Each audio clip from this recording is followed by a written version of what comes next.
What do you think we can all do to combat antimicrobial resistance in the future? Yeah, I think one of the first things as healthcare professionals is to educate patients and encourage them to educate themselves. And as patients, to educate ourselves.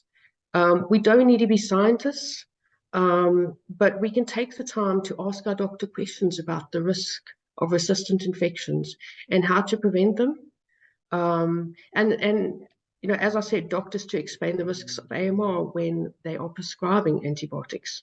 What to watch out for. If you have an infection that is being treated, if it doesn't seem to be getting better with a certain antibiotic or antifungal or antiviral or antiparasitic, to be able to talk to our doctors, to go back and our doctors to, as I say, speak to us and say to us, come back if it doesn't look like it's getting better.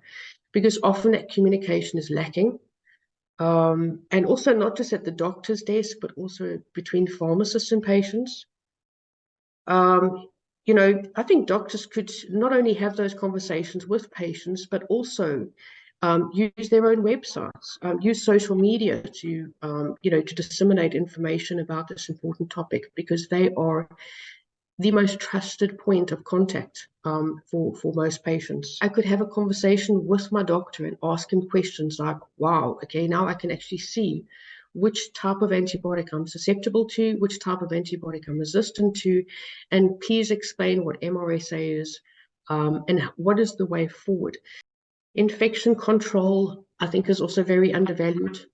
Um, when I first sort of saw signs of infection and the communication was kind of, keep it clean, that for me wasn't educational enough.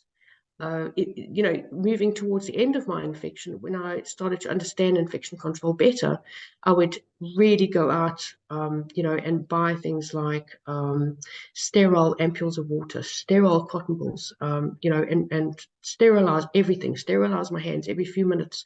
And I think that this is a huge part of controlling AMR, controlling antimicrobial resistance. And as patients, we play a huge role in that. What is your final message regarding the importance of AMR? Antimicrobials, like antibiotics, are life-saving medicines, and it's only by working together that we can, continue to preserve them.